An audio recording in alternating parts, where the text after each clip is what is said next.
let us go ahead and begin.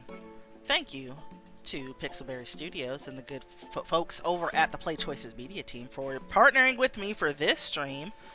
This is Shipwrecked Chapter 5. We have 2 chapters to get through, and I am looking forward to both of them. And let's see here. Let me get my screen up here, and then we will start.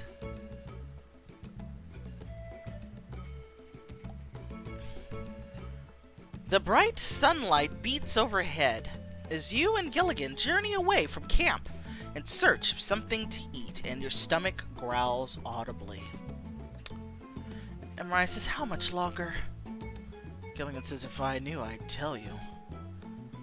You trek across the beach a while longer when you see palms bursting with coconuts, and Gilligan knocks at the base of one of them, arching over the beach's base. Gilligan says, "Well, this one will do." Before you can ask, Gilligan scales the trees and reaches the top with ease. He yells down as he chops off a few coconuts. "Look out below!" And you glance up to see him tossing his findings onto the beach, right toward you! And we're gonna dodge!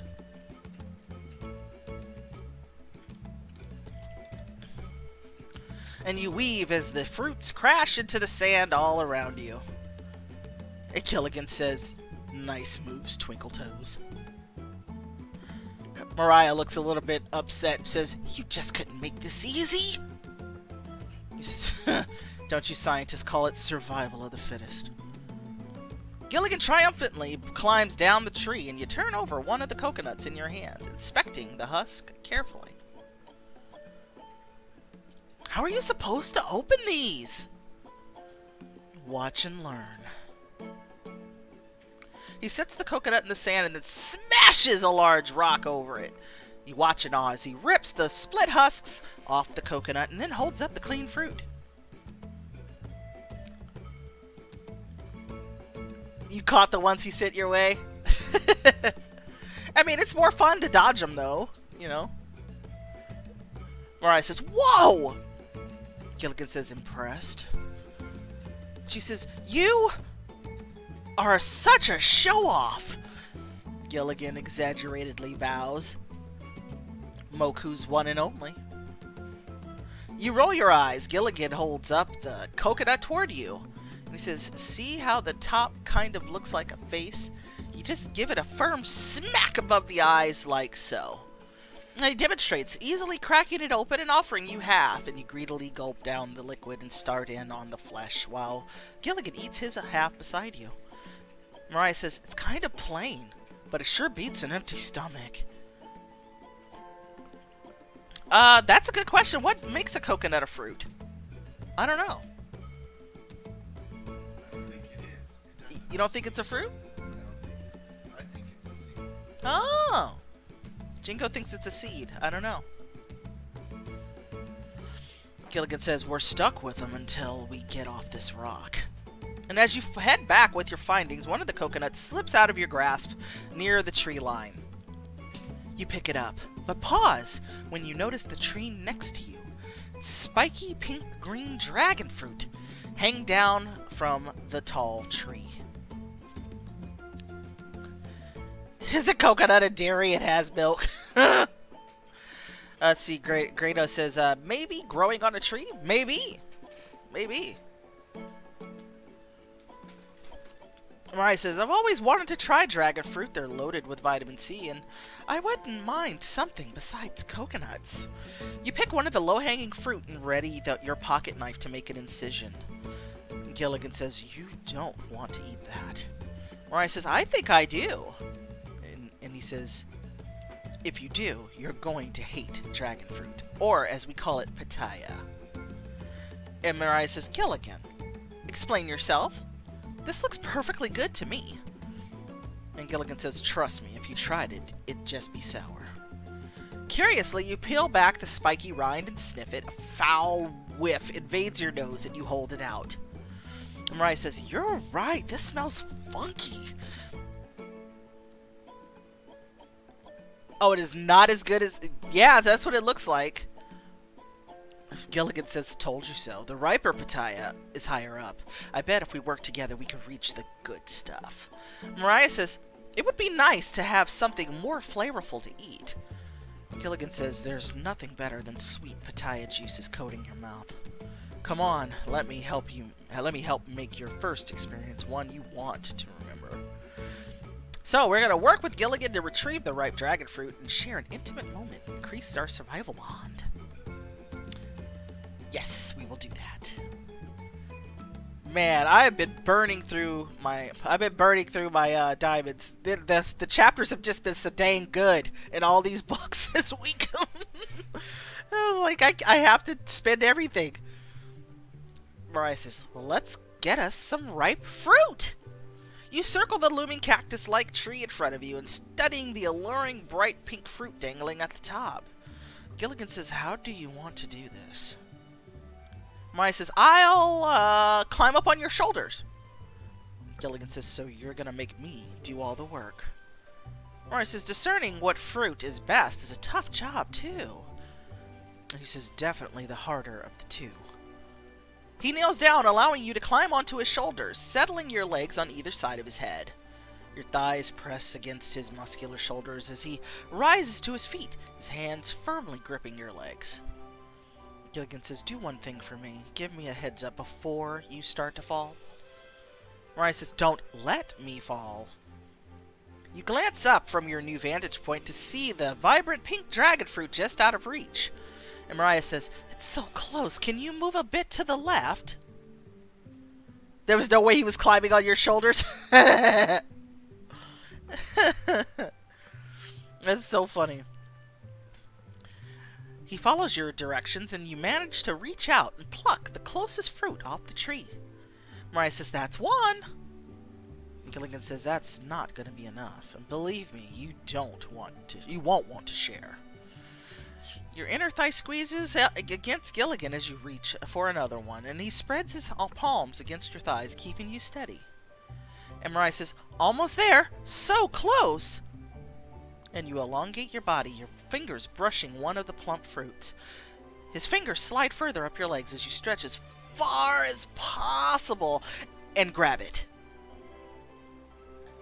Mariah says, success! She's so proud of herself, I love it. As you lean back, you start to wobble atop Gilligan's shoulders and you shift in place, trying to regain your balance. Mariah says, I'm about to fall. I need to balance. You sway from side to side, trying to keep yourself steady. And Gilligan says, watch it.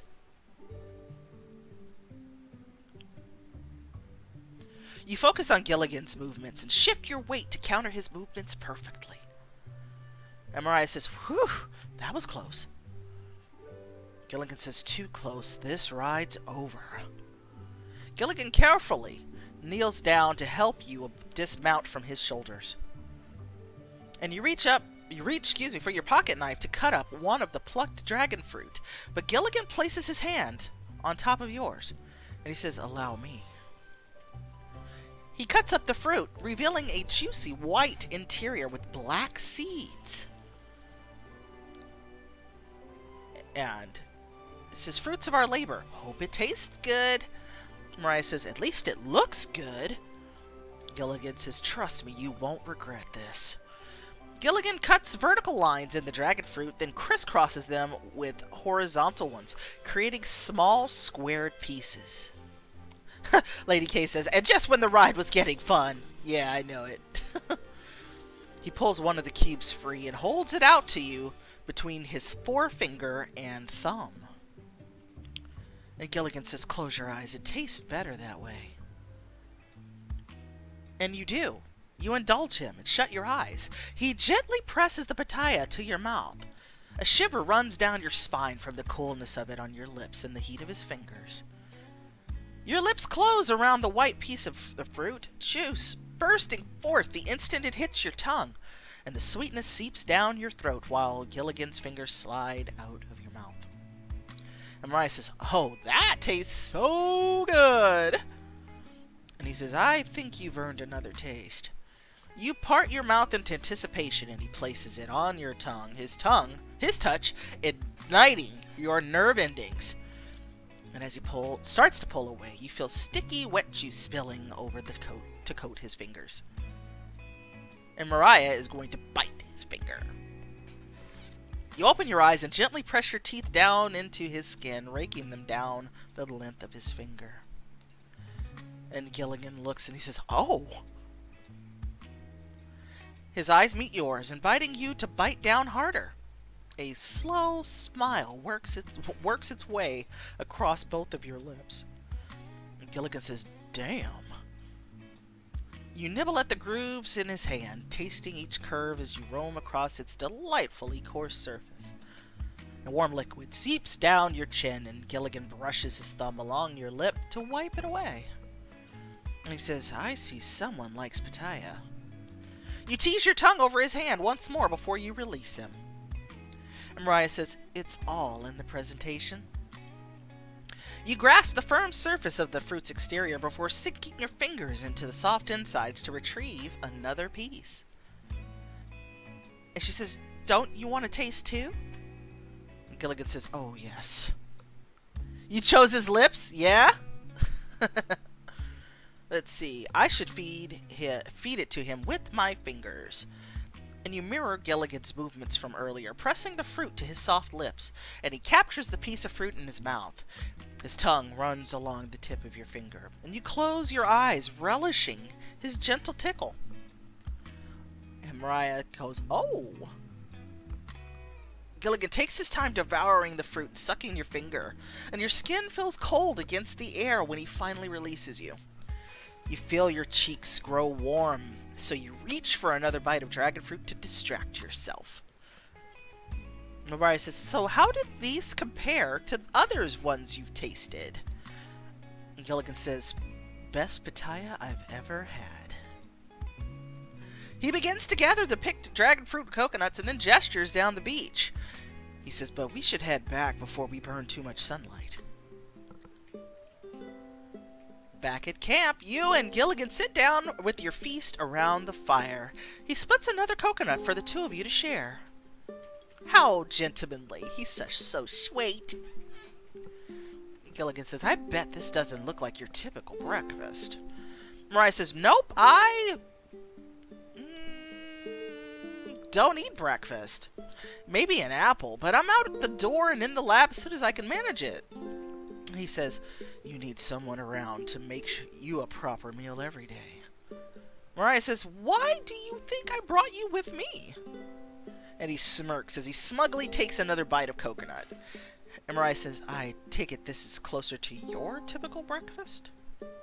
He says, "More or less. I usually munch on some fresh fruit before a cargo run. Prevents scurvy." Gilligan finishes his coconut and then reaches for another one. And you pick it up along with his knife. And Mariah says, "Let me get this one."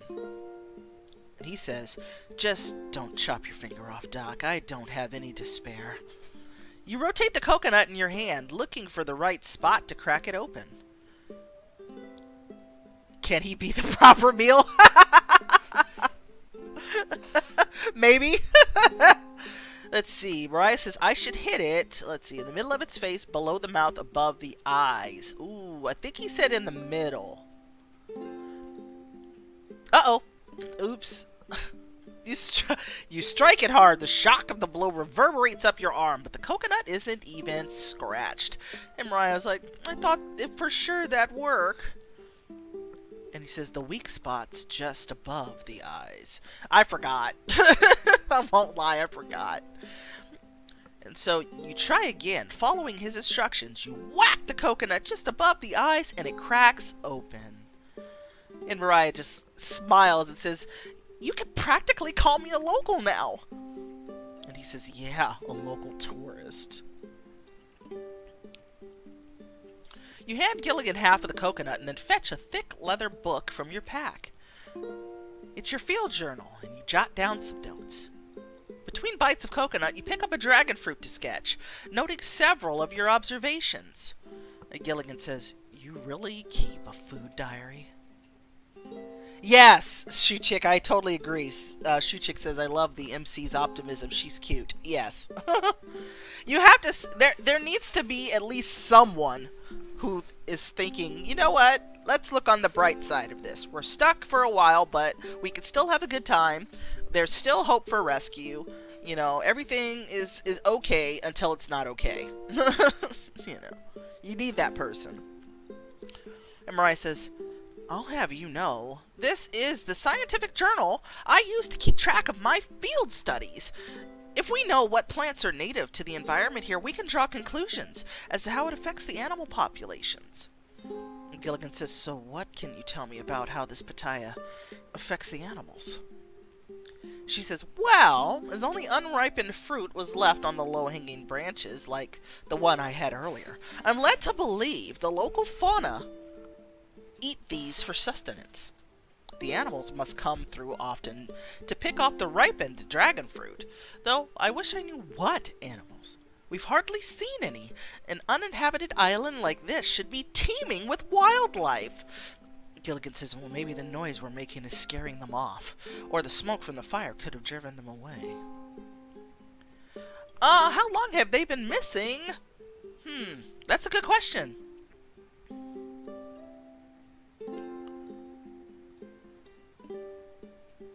I don't know. A week? Maybe more? I'm not sure.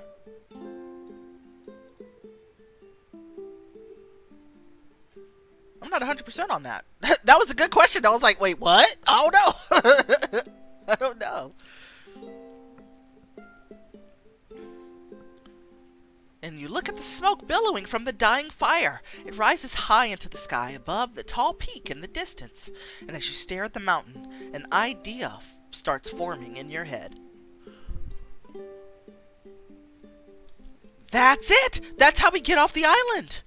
And Gilligan says, I'm not sure I'm following.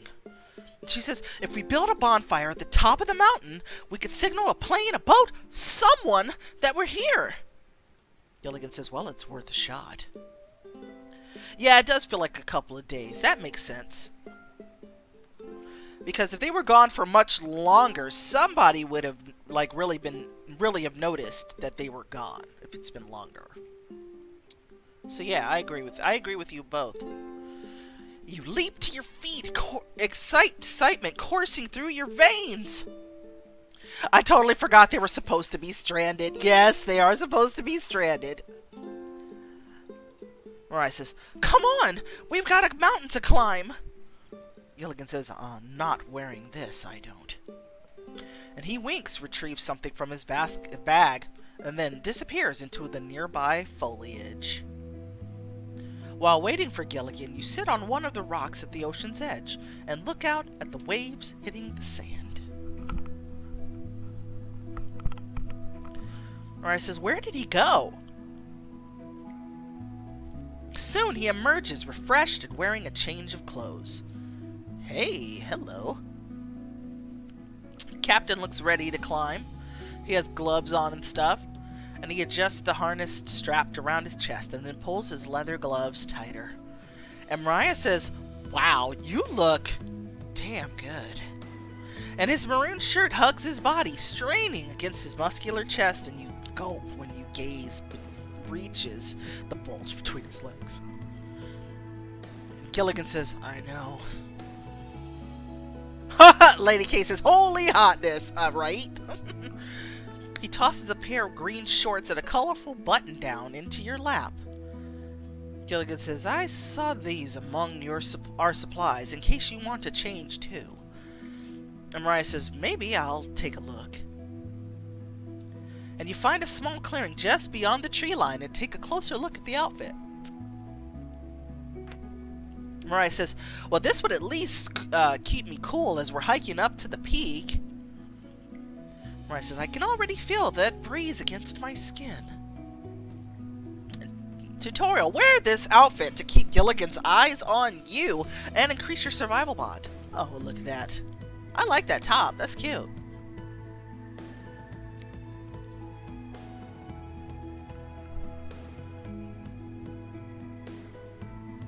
Street Chick says, I love him. Yes, the captain is a lot of fun.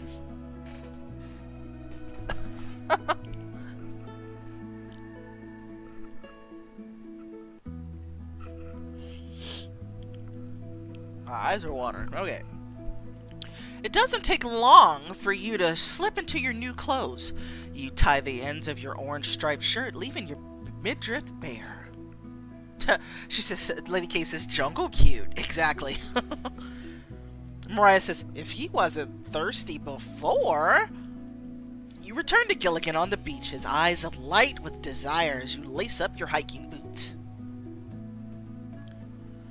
Mariah says, like what you see? And you watch his gaze trace your open shirt and then drift lower and lower. And he says, you look ready for the climb. She says, I might not have the harness like you, but I think this'll get the job done. And he kneels beside you and finishes tying your boots. His feather-light fingers ghost over your skin, and you ache to feel his touch. And Gilligan says, yeah, that'll do nicely. Or it'll do nicely. Again, it's their chemistry. It's just so cute. I love the banter. I agree with you, Shoe Chick. Totally.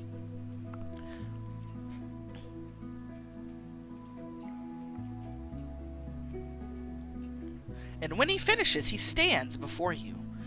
So close, you could smell the ocean's brine on him. And he says, ready to head out? She says, look at me, I was born ready. You and Gilligan trek through the jungle, following the steadily steepening slope upward. As he presses forward, you pause to take in your surroundings. And Mariah says, Gilligan, do you hear that? He says, no. She says, exactly. This kind of biome should be buzzing with a variety of birds and insects, but it's quiet. And he says, well, I've never heard anyone complain about not getting eaten by mosquitoes. Mariah says, it's not that. Tropical rainforests and jungles are among the most diverse ecosystems in the world. We should be hearing tweeting, chirping, and sounds from all the other creatures stirring. And Gilligan says, well, you're the scientist. What's going on? And Mariah says, I think I need more data first. And Gilligan says, not even a tiny guess?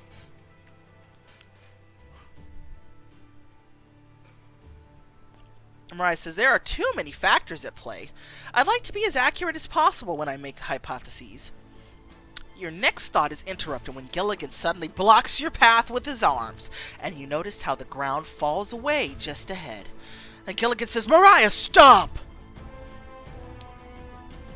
And you stumble to stop in your tracks, but you bump into Gilligan, knocking his knife out of his hand, and the knife teeters on the ledge of the steep drop-off. Whoa!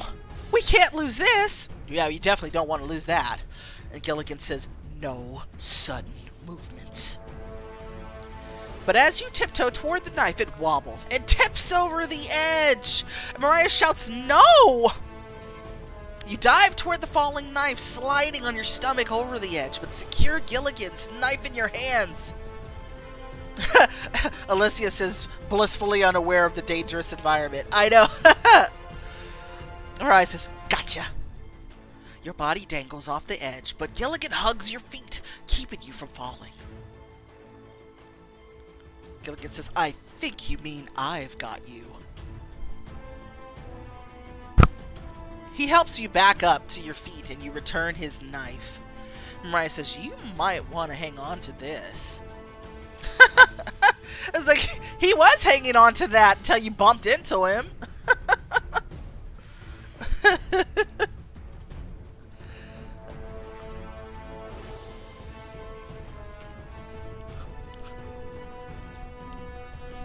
That was funny. Yeah, exactly. Gilligan got it right. He says, I'll keep that in mind the next time you run into me. As Gilligan secures the knife to his person, you look back at the ravine. It spans 20 feet before rising into a solid ledge on the opposite side. And Gilligan says, I'd recommend not falling in. Mariah says, any ideas for how to get across? And he says, just one. And he points to a long vine hanging from a nearby tree. And Gilligan says, we swing. Mariah looks shocked as she says, Tarzan style? Are you sure that's safe? Gilligan says, you're with me. How much safer can it get? Mariah says, you don't want to hear my honest answer to that. I like that. When she could have been fawning over him and just like, oh, I just feel so safe with you. Everything is going to be peachy keen. She's like, you know what? You don't really want to know. Gilligan goes to retrieve the vine and holds it firmly in his grasp. And Gilligan says, coming? And Mariah says, only if we cross together. Grina says, Gilligan of the jungle. Yes. Gilligan says, then you'd better hang on tight. He tugs the vine to double check its strength. And you step between Gilligan's arms. His chest presses against your back as you wrap both hands around the green vine. And Mariah says, I'm not letting go. He moves his hand down to your waist, clutching you firmly against him.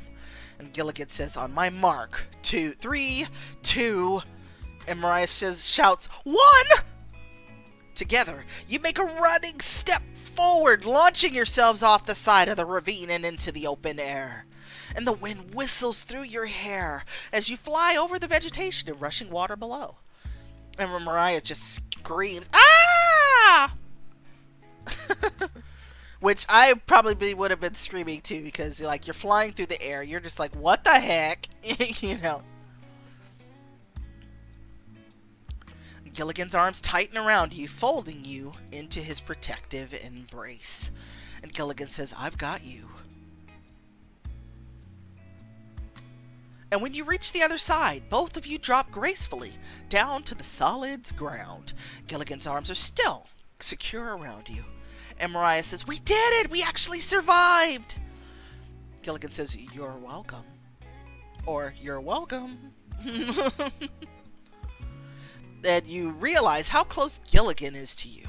And he locks eyes with you. But you notice his gaze briefly darts to your lips. And when a few raindrops fall on your cheek, you look skyward as the warm water graces your skin. And Gilligan breaks away, resuming his ascent. Mariah looks a little sad. She kind of pouts a little bit because she was thinking, I'm gonna get kissed. And she totally didn't. It backfired. She got blocked by the rain. And Mariah says, our plan to light a fire won't work if it's raining. Gilligan says, feels like a brief summer shower. It should clear up by the time we reach the peak. Mariah says, and if not? Gilligan smiles and says, well, then we won't have to trek back to that waterfall for water. A few feet up the hill, you spot a brilliant red and yellow flower hanging from a series of luscious plants. As Gilligan raises his foot, about to step on it, you yell, no! Not another step!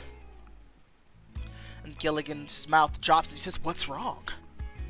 You sprint to catch up to him and push his foot out of the way. Mariah says, you were about to crush this beauty! It's a perfect Heliconia specimen, and I've been looking for this. Gilligan looks irritated and says, you almost gave me a heart attack for a flower?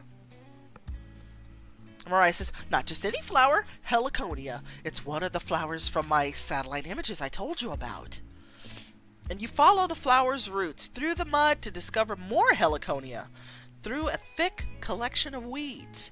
And you crouch beside them, noting the roots growing in the same direction. And Mariah says, how odd. Look at how the roots are tangled with each other. They're suffocating themselves as they grow down the hill. Gilligan says, any idea why? Or do you need more data about this too? And Mariah says, I don't want to speculate, that's why I need a sample. And reaching into your pocket, you remove one of your sample vials and collect several leaves, buds, and the surrounding soil. And Mariah says, I'll know more once I take a look at these under my microscope. You push through the patch of Heliconia to grab another sample further away, when the muddy ground beneath your feet gives way. Suddenly, you're slipping, scrambling for purchase, but the mudslide is taking you down the mountainside with it. And Gilligan shouts, "Mariah!" And Mariah screams, "Ah!" And that is the end of chapter 5.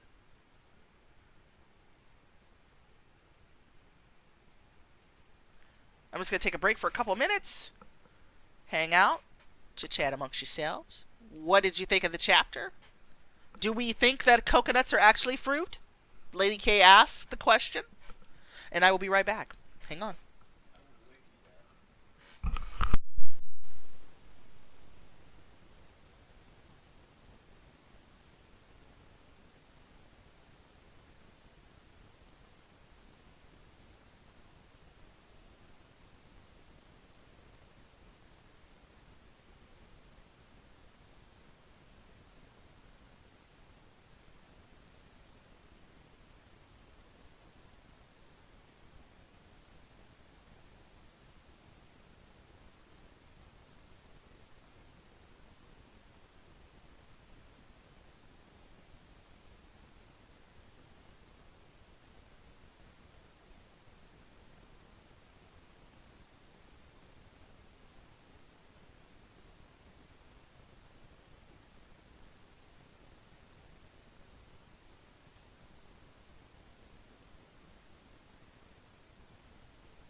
Whoa, I just came back.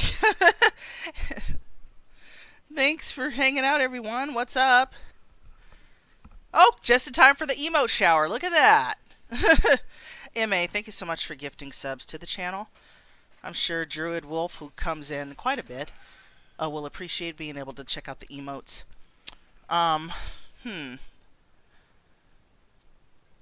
Entertainment and education. We have all that and cookies too on the mothership. Thank you, Jingo. That's true. Yes, they are oatmeal raisin cookies, and you're probably not, we'll pass them off as chocolate chip. So thank you so much for continuing to support the mothership. I was actually thinking about making some type of challenge to get to our 60 sub points, and I don't know. I'm trying to think of a good challenge for that. We'll see. I was actually thinking about doing a 30 diamond scene if we can get to the 60 points. We'll see how that works. All right. We already opened up a new emote slot when we hit 50, which is great. So we're going to definitely go ahead and get a new emote. I am taking suggestions, but I will probably come up with something here soon. This is Shipwrecked Chapter 6, called The Peak. Oh no! Oh my gosh! The nanny affair. If we hit 60 points, oh no, we're gonna have to do way better than that. I know. That's dangerous. That's dangerous territory. Oh my gosh. Oh man. Oh my gosh. And it's kind of funny because when we did surrender at 60. Oh. Ooh. Man, y'all throwing down the gauntlets today. What's going on? Maybe a point challenge. We'll have to see. I'll come up with something. I will come up with something. Let's see. So Thursday during our Nightbound stream, we got 3 of the 4 love interest diamond scenes. So I did 3 of the 4 diamond scenes. So we got to kiss at least 3 of the 4 LIs during that stream. That was pretty fun. It was a good time. So if you missed out, the VOD or the replay is up on our page. And I'm still working on getting some of our previous streams back up on YouTube. It's just been a really, really, really busy week. So I haven't had a lot of time to get that going. But I did export a couple of our streams over to YouTube. I just need to do a little bit more editing before I make those public. But many of our previous streams are on YouTube at the same screen name that I use right here. And I'll just put up my socials for folks who are interested. All right. The Peak. Is a mountaintop bonfire the key to getting rescued? Let's find out. It's Chapter 6 of Shipwrecked. The Adventures of Gilligan and Mariah.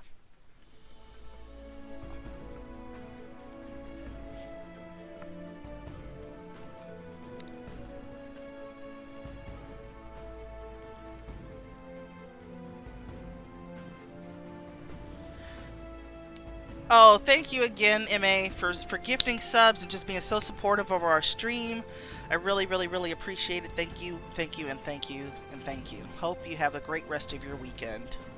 I appreciate it.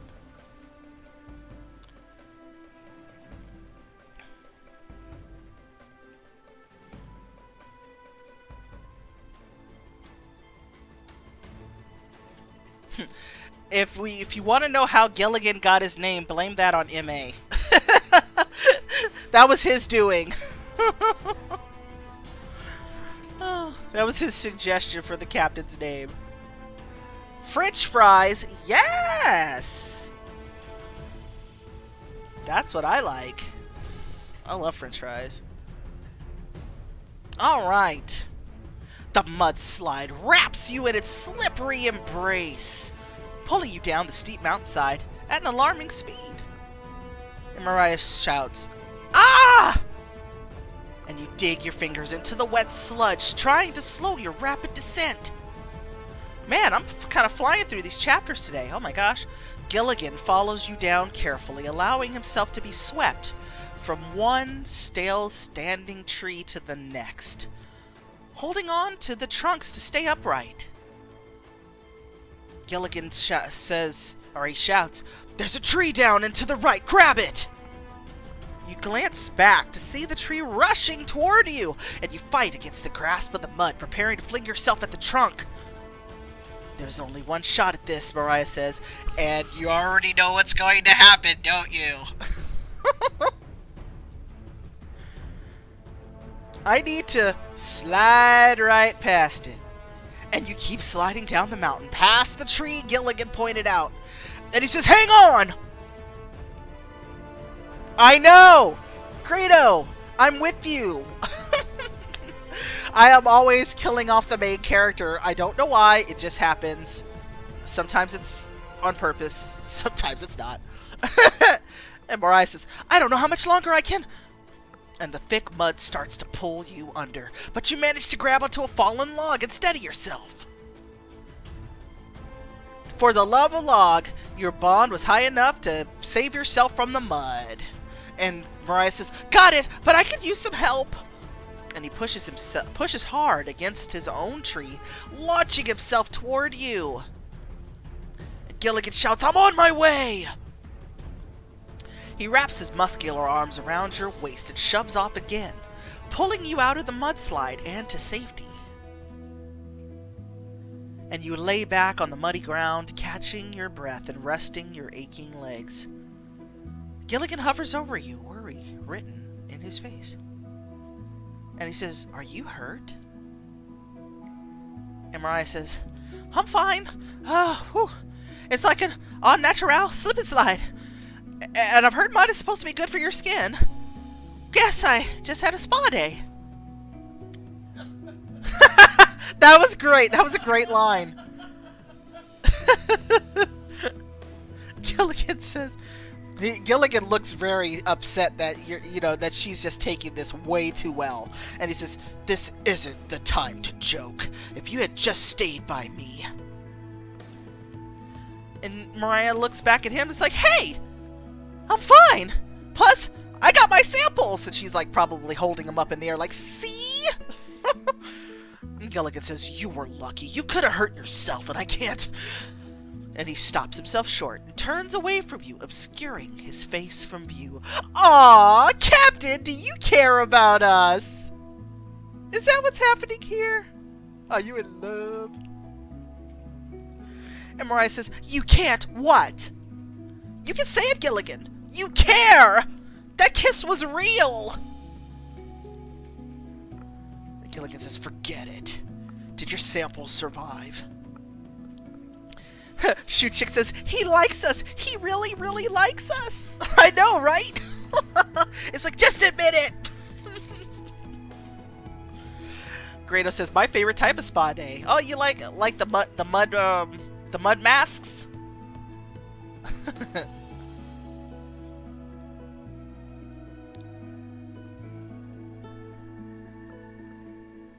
He turns back, arms crossed, and you study his face, but realize the moment's passed. So you busy yourself by pulling your heliconia samples from your muddy bag. And Mariah says, "Looks like everything's still intact." He says, "Good, because I am not going back to that death trap." And she looks stern. She says, "It's valuable research." Gilligan says, "It's a plant that could have killed us." Gilligan stands over you and extends his hand to help you to your feet. And he says, "Let's go. The sooner we get to the top, the sooner we get off Moku." And you roll your eyes, anger flashing through your mind. Your fingers dig into the mud surrounding you, and you realize how clean Gilligan comparatively is. And Mariah's thinking, "He deserves to be covered in mud for disrespecting my research like that." Gilligan cocks an eyebrow, impatience flickering across his face. Gilligan says, "You staying down there forever or what?"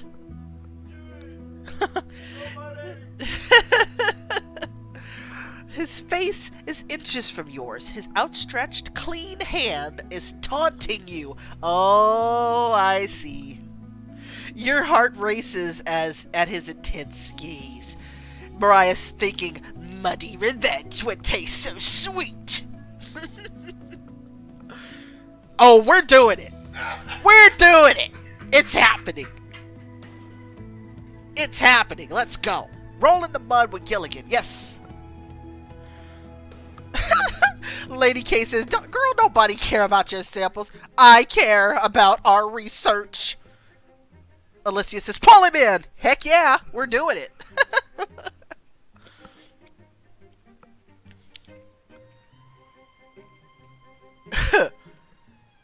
You grip his hand tighter and drag him into the mud with you. Yes.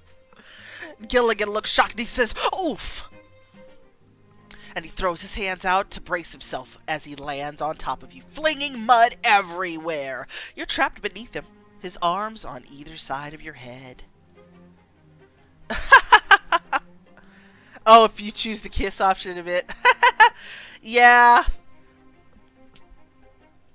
I am happy. I love these rom-com moments. They're the best. Carino says, man, imagine all the bacteria these people have on them. I know. It's horrible. It's, yeah. Yuck. This wet, sticky surface of your clothes suctions him to you. And Gilligan says, seriously? And Mariah smiles back and says, whoops, how clumsy of me. Gilligan says, you're not fooling me. And Mariah says, I have no clue what you could possibly mean. And Gilligan scoops up a dollop of mud and smears it across your neck.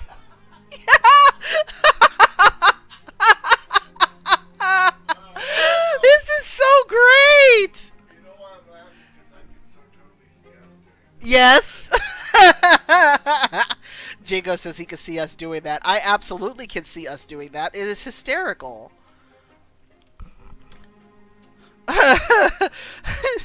Oh my gosh. Shoe Chick says, this is such a rom-com moment, but instead of a romantic fountain, it's a mud fight.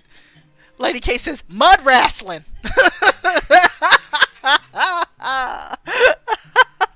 Oh, jeez. I love how into it. See, I'm into it, and you're into it. See?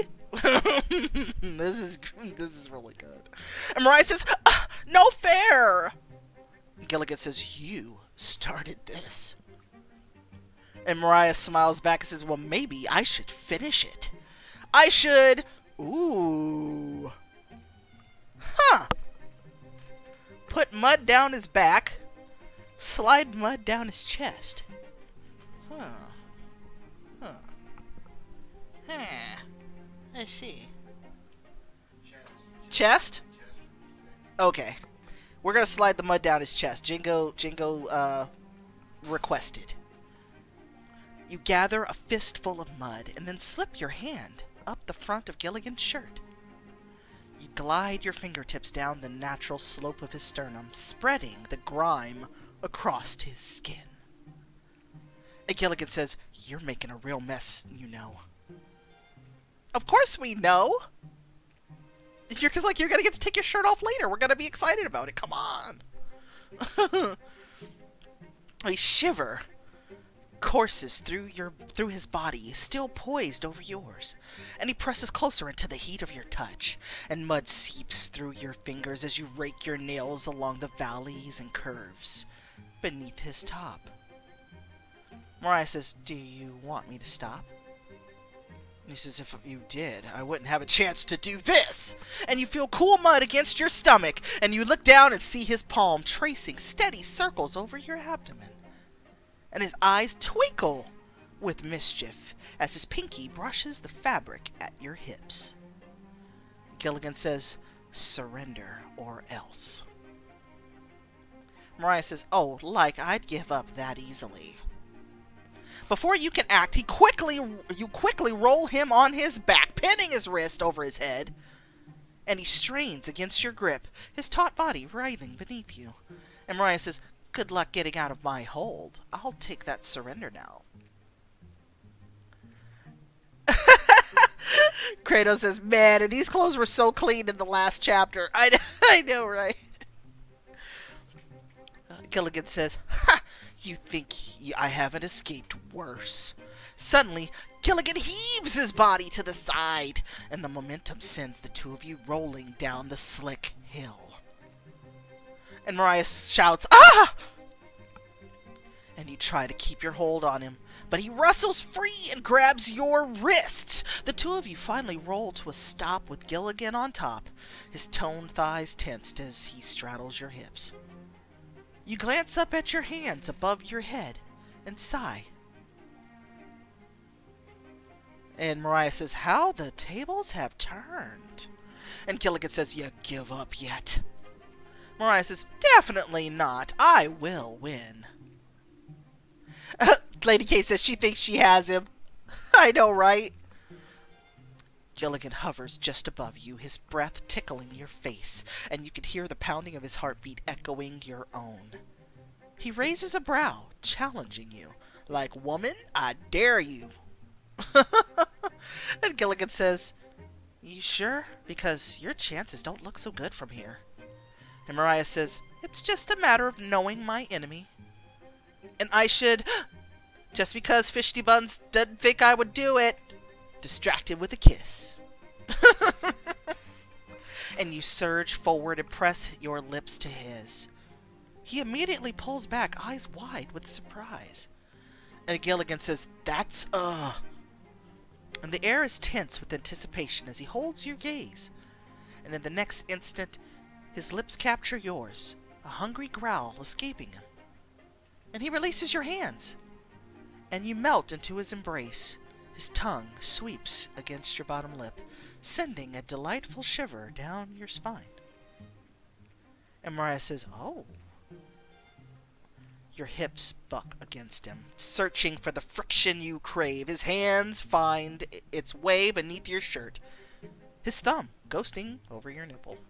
And your kisses grow more frantic, rising to a fever pitch. And Gilligan says, I need... But you can feel what he needs hard against your body.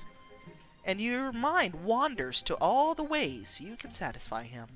And you blaze a trail of open-mouthed kisses against his neck. The sudden taste of gritty mud on your tongue reminds you of your initial purpose.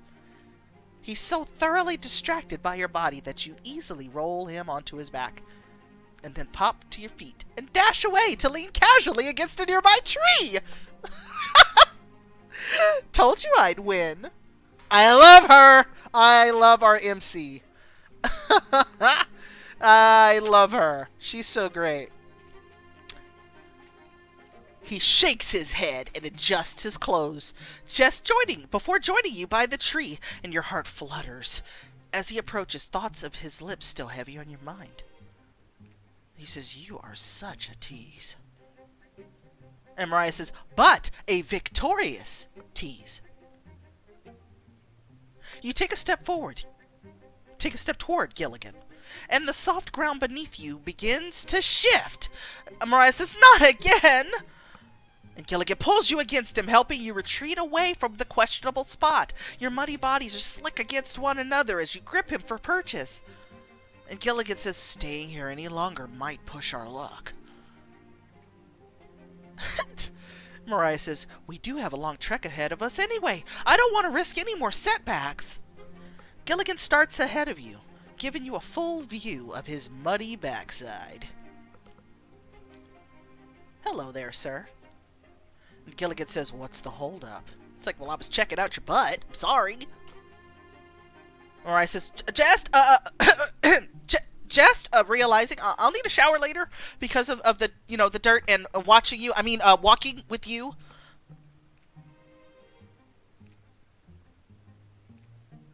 Gilligan grins. Whatever you say, Doc.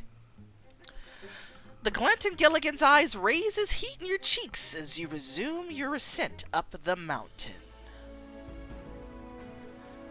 And the rain has stopped by the time you emerge from the thick jungle vegetation. When you finally crest the peak, the sky clears, giving you a breathtaking view of the island. Ha! Grado says they are both dirty in more ways than one. I know, right? Look at that. Ah, this art is just unreal in this one. It's fantastic.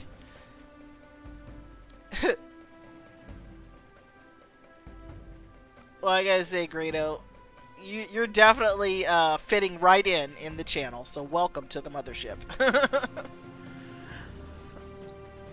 Mariah says, if there wasn't a minor extinction event expected within the year, I could see myself living on Moku. Gilligan says there are loads of other islands you could live on that wouldn't kill you. Mariah says, yes, but it doesn't get any more private than this. It's perfect for screaming at the top of our lungs. And you stand at the edge of the island, so stand at the edge of the cliff, so the beauty of the island is in full view. And Mariah shouts, I'm the queen of the world! And Gilligan says, are you trying to alert every animal to our location? Mariah says, you said it yourself. Our noise is probably scaring them away. Your turn, it'll do you good. He stands behind you, placing his hands on your hips. His lips find your ear, his words just above a whisper. And he says, in your dreams. Gilligan turns back to the clearing and drops his bags. And Gilligan says, this'll do, highest peak around besides Mount Moku. And I don't care to make a signal fire on top of a volcano. And Mariah says, well, at least here, any incoming planes won't mistake us for an eruption. And he crouches down and tests some of the dirt in his hand. He says it's pretty damp. The fire will be harder to start, but it'll make more smoke. Should be a good signal fire. I'll dig the pit, you gather some wood. And Mariah says, why am I always on firewood duty? And Gilligan says, because I'm the captain. That means I give the orders. Mariah says, but I'm the one funding this expedition. You can get the firewood. I'll make the fire pit. And Gilligan's mouth drops and he says, but I... And she smiles. Get a move on, Captain. That wood won't collect itself. Yeah, I'm kind of wondering if we're going to climb the volcano too. I'm curious. Or if we're going to have to try to flee the volcano at the end. Ooh, what if that happens? Is that like right at the end where we're about to get rescued, we're going to have to like flee from the erupting volcano? Ooh, that would be fun. He opens his mouth as if to argue again, but shakes his head, disappears beyond the tree line. And you get to work building the fire pit, modeling it after the one Gilligan made at the beach. Soon, he returns, arms laden with kindling and logs. And Mariah says, successful? And he says, yup, I found this. And it's flint, which is perfect for fire starting. And he drops the piece of flint into your palm. Its flat facade is only a couple of inches wide. And Mariah's mouth just drops and she says, where did you find this? And he says, half buried down the hill. It'll be easier than relying on the friction fire with how damp it is here. You arrange some of the kindling in the pit and then begin to strike the hunk of flint with the steel blade of your pocket knife. And Mariah's like, come on, light already! After a couple of minutes, without any sparks, you stare at the setup in puzzlement. And she frowns and says, this is harder than I thought. And he says, it's never gonna light the way you're doing it. Mariah says, well, you couldn't have mentioned that a little sooner? And he says, I was enjoying the show. He crouches next to you and takes the flint. And Gilligan says, the rain makes this different than our campfire. And Flint's a tricky beast. And Mariah says, good thing I'm a beast tamer. And he says that this should be no problem for you if you're up for the challenge. I'm sure you'd pick up quickly with my close watch.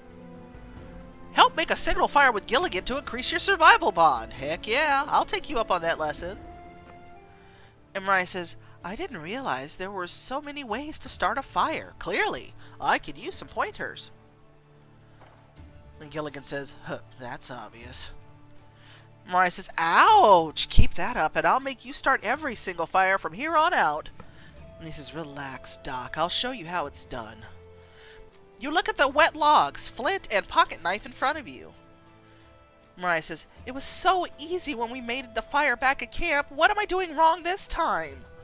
And Gilligan shakes his head as he runs a couple of twigs through his fingers. And he says, we need drier tinder. Coconut husk would be perfect, but I didn't bring any with me. And Mariah says, well, what if we used some of the inside of the wood? The exterior is soaked, but I suspect beneath the bark we could find something dry. At your suggestion, Gilligan peels back the wet bark from a fallen log nearby, and then shaves off smaller, dry fibers. And he says, huh, good instincts. And she says, this PhD isn't for show, you know. Especially not with how much school costs. Definitely not for show. Gilligan adds the dry material to the top of the pile of kindling, and you strike the flint again, but no luck. Mariah says, now what? Gilligan says, bad technique. You gotta hit the sharp at a slight angle.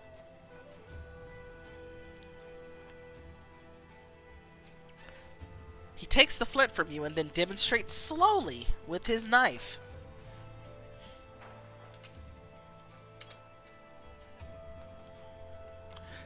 Gilligan says, just like this. Not parallel, not perpendicular. And she says, well, maybe we should stick to the rope thing. That seemed easier. He says, didn't take you as the type to give up easily. And she kind of furrows her brow a bit and says, give me that! And you snatch the flint from him and you ready your pocket knife. I need to strike the flint at an angle. Excuse me. And you run the pocket knife along the sharpest edge of the flint, angled just like Gilligan showed you. And Mariah shouts, Sparks! I actually did it!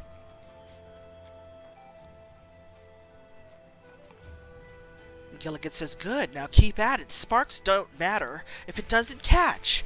And then you grip your teeth, determined to start the fire without Gilligan's help.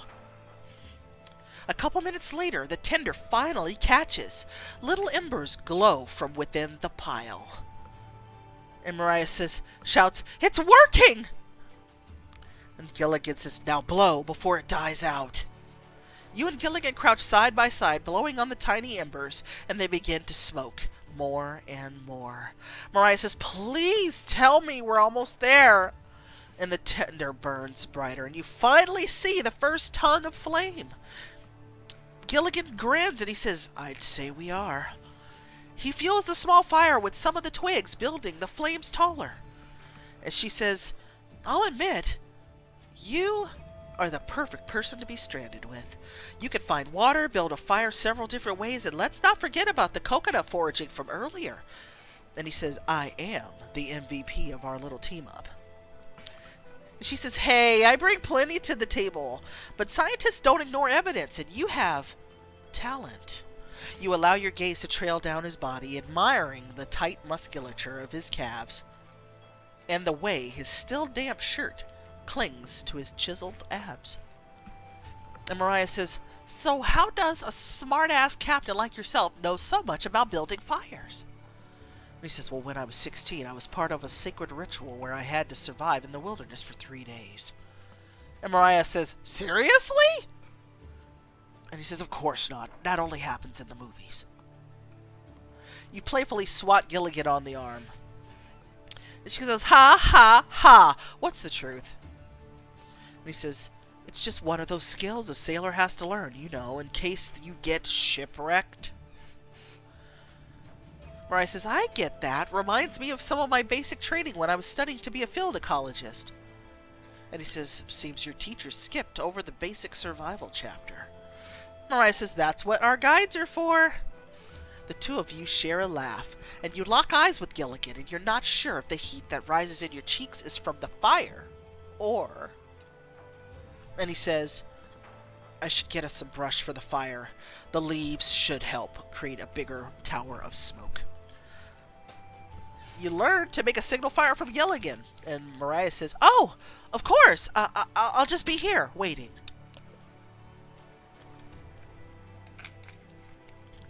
Gilligan abruptly stands and disappears into the trees, returning after a while with more fuel for the fire.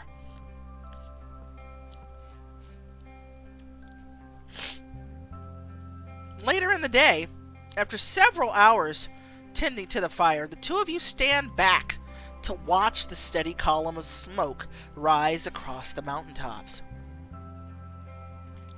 And Mariah says, this signal will be visible for miles. Gilligan says, it'll still take time. Not many people pass this way. And she says, do you really think someone will come? And he says, do you want my honest answer? And Mariah says, you know, give me the blunt truth. And he frowns and he says, I don't know. No one's gonna come looking for me. Aww. Aww. And Mariah says, well, my work might send the search party. He says, how long before they realize you're missing? Mariah says, oh, a while. I wasn't sure if I'd be able to contact them until my research here was done. But I'm sure someone will come. We just have to push through till then.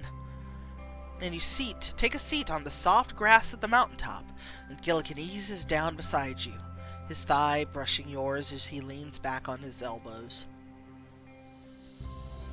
Mariah says, well, at least we can keep each other company in the meantime.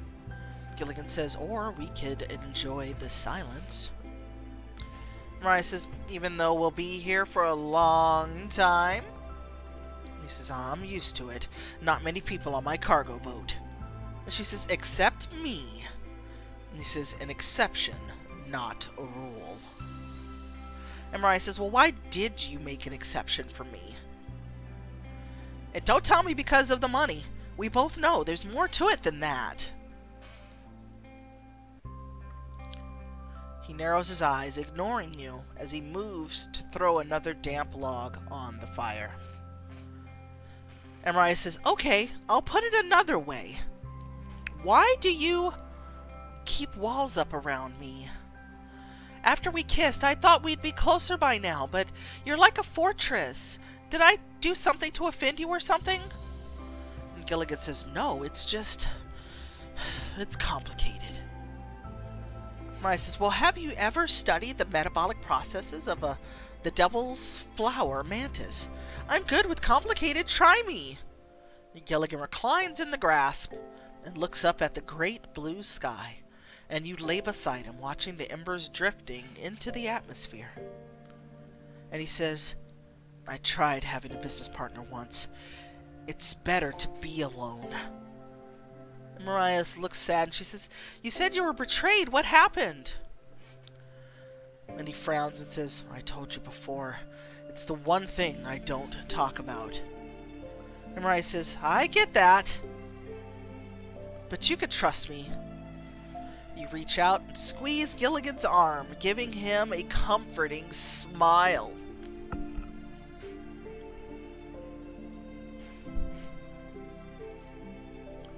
Sometimes the hardest things to share are the ones we need to share most.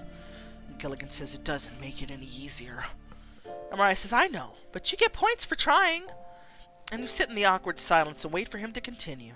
Finally, he draws in a sharp breath, keeping his gaze skyward.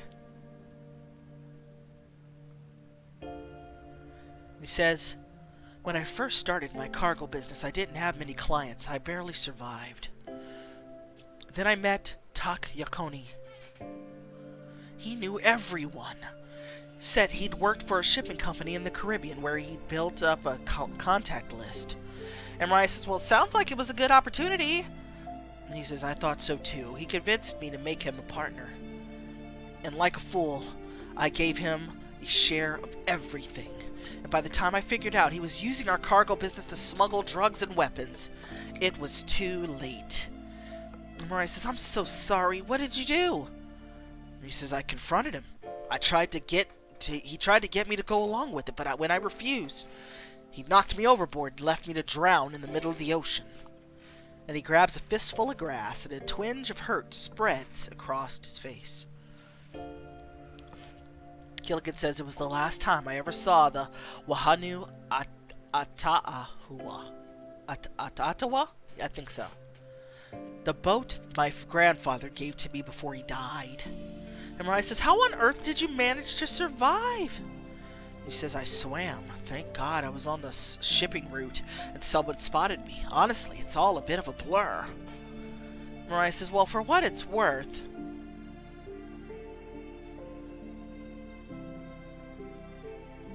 I think it's impressive you stood up to talk.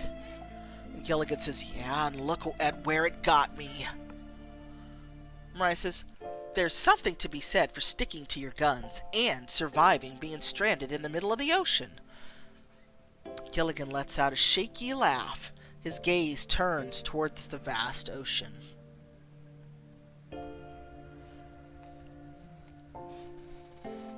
At least Talk's far away from here, Gilligan says.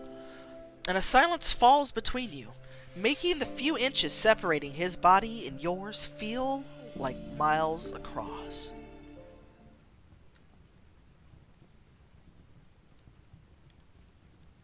The rest of the day passes slowly, with most of it spent on maintaining the signal fire.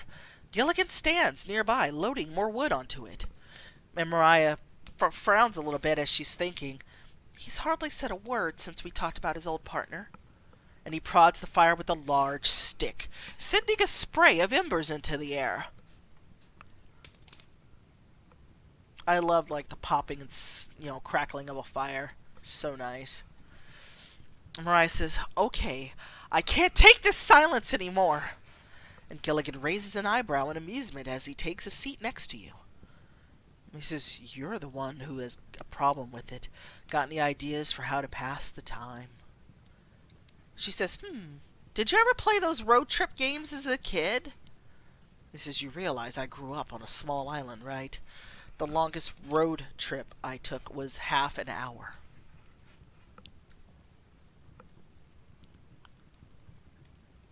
Mariah says, well, what about long boat trips then? You must have played something like I Spy. Gilligan says, so your big idea to pass the time is a kid's game? And she says, well, what if it is? He says, you'd have to make it worth my while. She says, name your terms. Gilligan says, winner gets to... And he looks you over, a mischievous smile playing on his lips. But you sense the fire behind his eyes. Huh, Lady K says, he's my favorite smartass, L.I. Yes. Gilligan says, winner gets a kiss. Otherwise, no deal. Yes, let's play the game.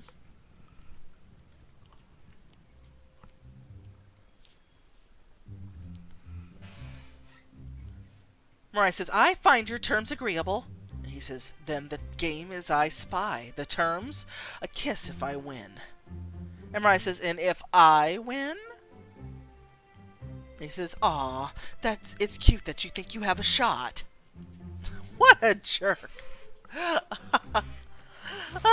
Love it. And you roll your eyes as Gilligan tosses more brush into the fire.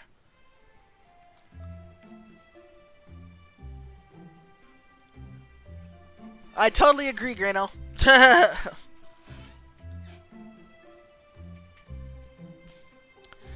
Let's see. Playing Sexy I Spy is something I never thought I would hear in my life. I know it. Gilligan says, now pick your subject and no PhD advantages. You scan the lush, colorful landscape of the island surrounding you on all sides. A vibrant violet flower catches your attention, or your eye, and you risk a look at it before glancing away to avoid detection. It's a purple hibiscus, and it'll do nicely. And Mariah says, okay, I got it. I spy with my little eye something that has its own language. Gilligan says, I'm a little rusty, so bear with me. Is it a flower? Mariah says, you didn't even ease into it. And he says, so that's a yes. She says, I'm starting to think you're better at this than you let on. And he says, you talk about flowers non-stop. It wasn't a big leap. She says, unless you're using powers of deduction. Well played. Next question. A mischievous smile spreads across his face, and you notice him watching you instead of searching the area. And Gilligan says, is it purple? Mariah says, how? Sorry, I got the hiccups. And hibiscus? And Mariah says, you are such a cheater. You have to give me some chance to win. And he says, hey, I'm just using all of my resources. And she says, and what resources are those, if I might ask? He says, I know you think you're subtle, but you looked at that flower at least 5 times now. And Mariah says, I thought I was being discreet. And he says, not in the slightest, so about that kiss. And Mariah says, not so fast, we barely even played. And he says, we can make it best 2 out of 3 if you're going to be stubborn. And we will continue the game in just a moment. Hold on.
Alright, we are back, friends.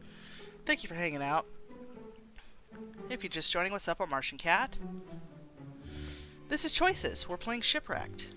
We're on Chapter 6. And we're playing a game of Sexy I Spy. It's like, wait, how do you do that? Alright.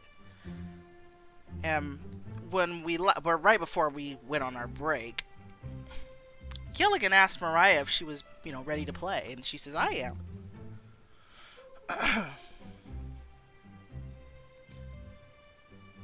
And he quickly glances around, and then his eyes meet yours again.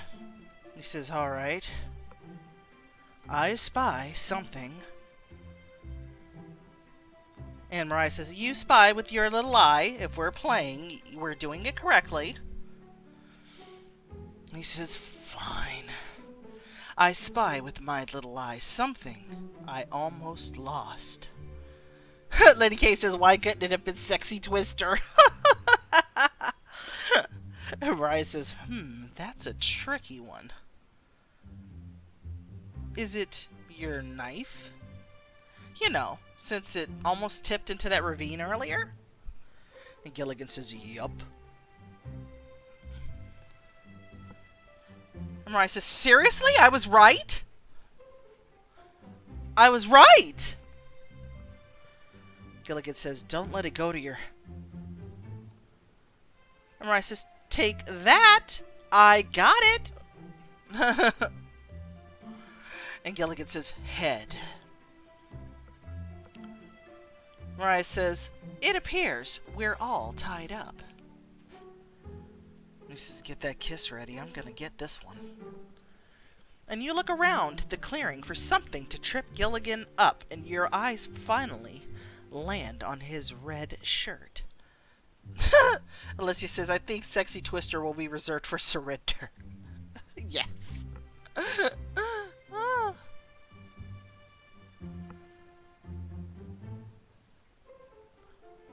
And Mariah says, I've got another. I spy with my little eye something. Red or dirty? I'm gonna go dirty. That'll kind of throw things off. You sneak a peek at the mud puddle to your left and then back at him. That should throw him off the scent, she's thinking. And Gilligan says, something dirty, huh? That could be almost anything around here. And he looks around his surroundings and then takes his shirt off, and your eyes go wide as he stuffs it behind him. And Mariah says, well, what are you? And he says, do you spy your dirty thing now? And Mariah's mouth is just like, what? She says, you are infuriating. I could have sworn I covered my tracks. And Gilligan says, I figured you'd try to mislead me. It was obvious when you looked at the mud puddle. Not to mention, you were definitely ogling my shirt. Mariah says, again, such a cheater. And I don't ogle, I examine.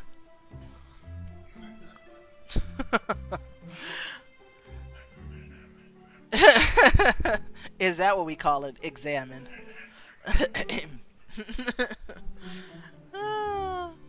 And Gilligan says, me too, and it's how I won. Speaking of which, I think I've earned my prize.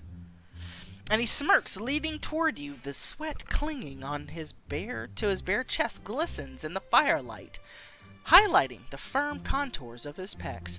And your breath comes quick as your gaze moves upward to his luscious lips. And Mariah's thinking, I should tease him or kiss him hard. I'm gonna tease him, because that seems to be their vibe.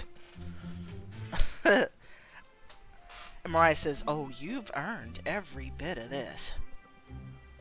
You lean forward, closing the distance between the two of you. His mouth opens in anticipation. But you pull back right before your lips touch. A wicked grin appears across your face. And Mariah says, how's that victory taste? And he says, looks like I'm still owed my prize. And he's grinning. You press a soft kiss to his cheek, and then growl in his ear. And Mariah says, well, too bad you didn't specify where you wanted that kiss. Gilligan says, I guess this is payback for bending the rules. Mariah says, no fair fight, no fair prize.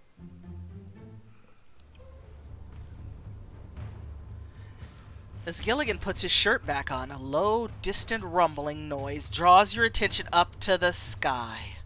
You look up, expecting to see a storm coming, but instead, it's a plane! She says, are my eyes deceiving me? Please tell me I'm not hallucinating. Gilligan says, I don't believe it. It really is a plane. And you launch to your feet, waving your hands while jumping up and down. And Mariah says, we're saved! And that is the end of chapter 6.